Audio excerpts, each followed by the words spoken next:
In this video, I'll show you how to download and install REFramework for Resident Evil 2 Remake to enable mods, trainers, and advanced features. Check my video description for this mod link. Once download and right click and select WinRAR and select Extract to. Open the extractor folder, copy all the files inside, and then right click on the game and select Open File Location.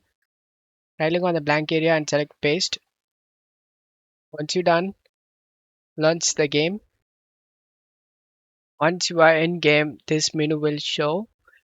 Expand this configuration menu key, set a key you like, and now whenever you want to open this menu, press the key.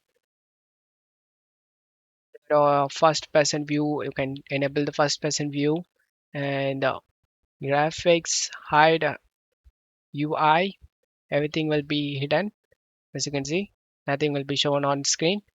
This is helpful for YouTubers and other things explore on your own, guys. So that's how you can install ReFramework for Resident Evil 2. I hope this video helped you. If the video helped you, don't forget to leave a like and subscribe. Thank you.